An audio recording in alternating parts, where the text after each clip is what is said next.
Making a video about this is so incredible to me. I cannot believe how supportive you guys are about me talking about Genshin's music. So today, we're going to be talking about Enkanomiya's battle themes and OST in general. This region is super cool. I unlocked it. I've been playing through it. It's been really, really great so far. I'm so ready to break down the music components and even teach you guys a little bit about how it's actually played and performed. For those of you guys who don't know, I'm a violinist of 18 years going into 19 years of playing. I played in concert orchestras as well as going to music school my entire life. I also was a violin tutor at one point, but that was many moons ago. I feel kind of old now. Oh no. Anyways, today what we're doing is I'm going to be listening to these and kind of expressing to you how, one, the songs are made, two, the intent behind certain stylistic choices, and three, having a good time. Okay, we're here to have a good time at the end of the day, so let's do it. Did you guys know there's actually a special location you can unlock in Enkanomiya? It's actually external from Genshin Impact itself. I'll tell you what the secret key is. Come on, come in closer. Come here closer, come in. Come here. It's the subscribe button! Make sure to hit the subscribe button to become a part of the community. It would be super dope to have you. And for those of you guys who are already subscribed, thank you so much. And welcome back, and let's get into it. Oh! Dude, oh! Already, I have to pause just to tell you guys a little bit about this, okay? I might just let this play in the background while I describe it, actually. Hold on. Cool. So one thing you're going to notice here is a thing that I like to call a crunch. What happens is that when you choke your bow hold while you're playing the violin, or even the cello, regardless of what instrument you play, for strings instruments, when you choke your bow hold, which means that rather than going to the hilt, you move your bow hold into a more balanced position. It's where you take your hand and, let's say that you're holding normally at the end, you move it slightly upwards towards the tip. That way, when you put your thumb underneath it, it should be able to balance perfectly from the right side to the left side of it. This bow hold in particular is called a Baroque bow hold, and it creates this very beautiful crunch and swooping motion. The violin bow holds are very important to different styles of play. For example, when doing a piece like this, you want to make it so that the bow does a swooping motion. A swooping motion like this. That way, whenever it leaves the string, it creates a little resonating sound. It goes dun dun dun dun dun dun. And it creates a little diminishing sound, but also a crunch when it hits the peak of pushing into the string. It's a very unique style, and probably actually one of my favorite styles to play in. Now, this is never used when it comes to beautiful dulce pieces. When you have that sweet sound, when you have the elongated notes in the flow of time, that's where you want the bow to be more undistributed in weight. You want to hold it at the hilt. You want to create those moments of push and pull, right? And even the bow hold choke doesn't have to actually be that high. It can be really, really small too. So sometimes people can still even hold it at the hilt. It's less performed that way. It's not a true Baroque hold if you do it that way, but sometimes people will do that if later on in the song you want to change into a more sweet, fluid motion. Anywho, that's a little bit of some fun facts about bows. Oh, the pizzicato. Oh, pizzicato. So for those of you guys who don't know pizzicato, it's a pretty well-known term, but just in case, it's where you pluck the strings to create literally a pick, a little pop, pop, pop, pop.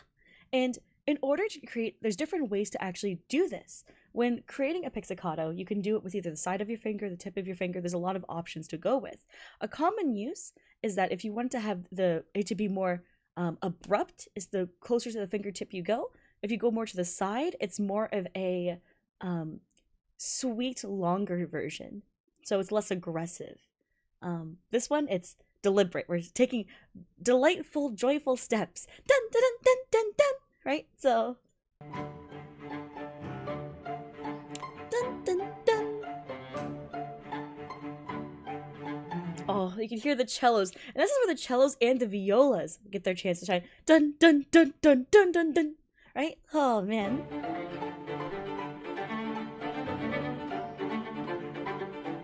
It's so whimsical. I love that. I love this. Woo! Y'all get like a little bit of a sea shanty vibe for like 2 seconds. Just like, let's hear this part. Oh. And this is where the bow, like the people holding this bow in particular, this is no longer Baroque. This is a it's a beautiful like swelling of sound.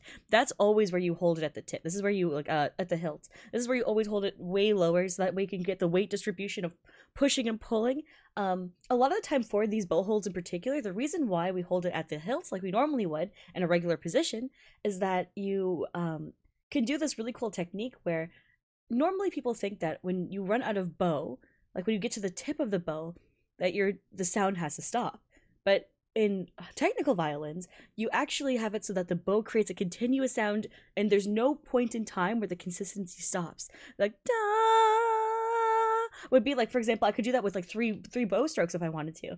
There's no abruption in sound when you're a little bit further along in playing. They should always just sound very even, and they do this really well in this part. Oh. The vibrato. Vibrato is just basically creating a warm resonating sound by taking your position hand basically and being able to rock it back and forth. To do proper vibrato, there's ways to do wrong vibrato, but vibrato should be like kind of like this. I guess the best way to kind of it's hard to describe in words per se. I'm used to showing it through action, so you kind of just do this. You don't want to make it so that your arm is ever putting in work. It should be all about the fingers acting as one as your hand interacts. And you have to be very careful because sometimes if you're a little sloppy, you can actually lock your wrist while doing it, and that creates a lot of tension and can really damage your wrist over time. So a lot of the time you'll see the hand almost looking floppy while it's happening, and that's how you know their muscles are relaxed, creating it so they can do this for a longer duration. But the finger muscles have to be strict during that part, just saying.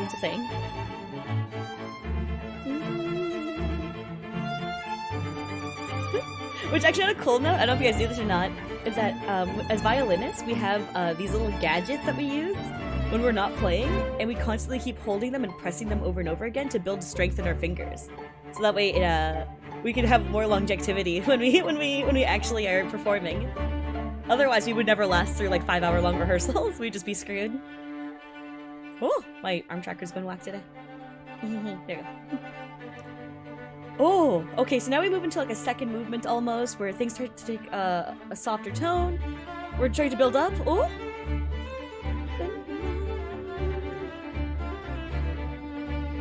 So the dynamic part of this in particular is to understand that there's different sections to an orchestra. An orchestra has usually a first violin section, a second violin section, a viola section, cellos, bass, so on and so forth. And sometimes there's even a third violin section depending on what the orchestra is going for.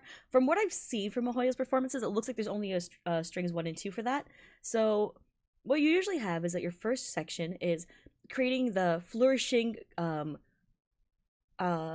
guess kind of like intricate performances, while the melody is usually carried out by the second violin, where it's keeping you to your roots. Their job is to make sure they sustain the piece, and the first violin's jobs are to give it life, right? And together they work in tandem with each other to create the piece's I guess higher end fantasies, versus where you have the viola. The viola is kind of works hand in hand with the cello section, where they create this rich, creamy sound near the bottom that creates a base. That's kind of like if you were making a cake.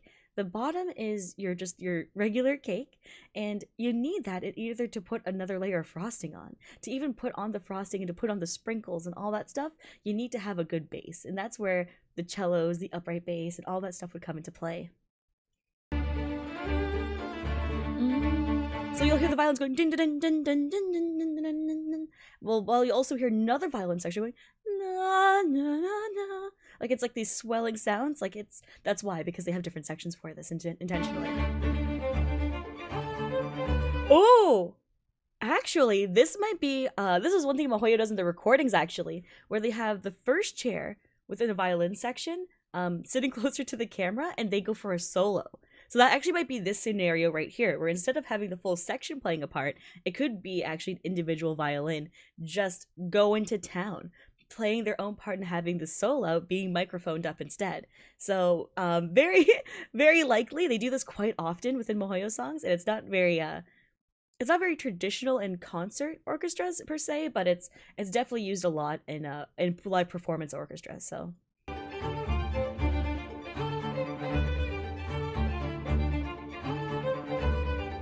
And you can hear the oh, damn, so good at the back. Dun, dun, dun, dun, dun, dun, dun, dun. Like it's creating this really whimsical feel while we have this rich violin taking us forward, creating an atmosphere of day. This is what the daytime feels like in Enkanomiya, and it's cool that it's encaptured so well.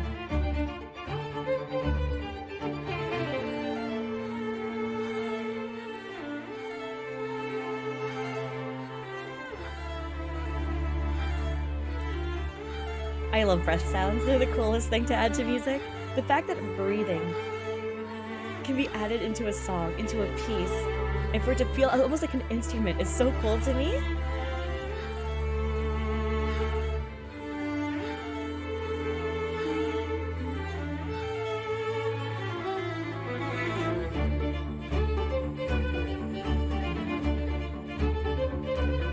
Wow. And like that's such a brilliant thing to do, to be able to be like, okay, do you know what?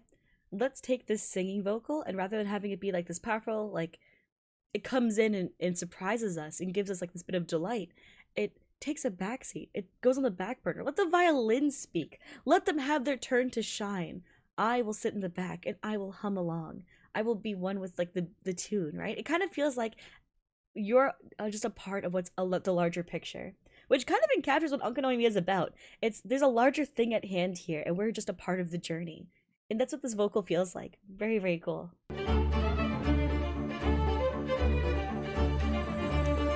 And there we go, vocals trying to seize control.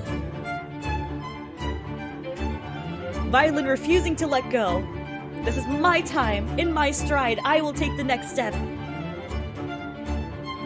Commanding the room.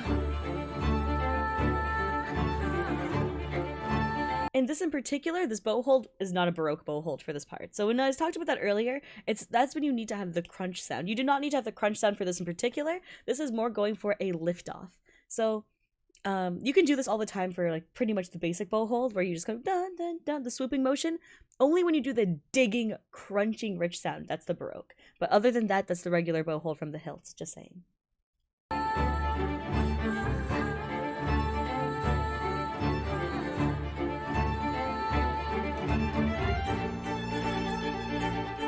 Beautiful. And the way it swells, oh, it's gorgeous.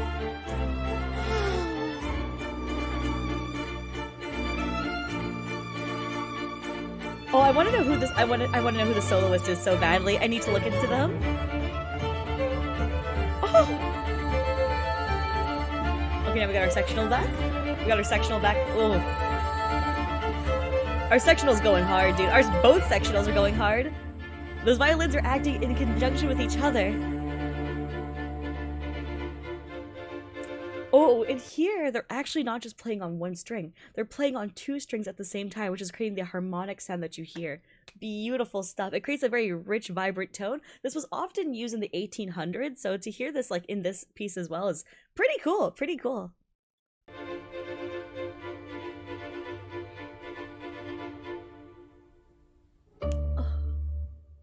Wow! Yo! And then the leaving the note to hang in the air naturally with its acoustic tone. And then choosing the little end of the everyone plucks. Even the cellos, everyone pluck. Just dunk together in unison. Letting that resonate as well. Beautiful. Beautiful. Great. Yeah, oh by the way, plucking is the actual term for when you do it. Pizzicato is the sound that it creates. Plucking is what you do when you actually do it on the string. Anywho, this was actually so fun to do for the battle theme for Enkanomiya. If you want me to do more Enkanomiya songs, or if there's other songs in Genshin Impact you want me to look at to do an analysis of and talk about, let me know in the comments below. I'd love to check out more and to do more of these videos. So it really makes me excited to be passionate and talk about things that I love. And just thank you for supporting me so that I'm even able to make these in the first place. It means a lot to me to be able to talk about violins. If you haven't subscribed yet, make sure to do so. And if you haven't hit the like button, make sure to do so as well. Thank you so much for watching. And I'll see you guys in the next video. Bye, everybody. Bye.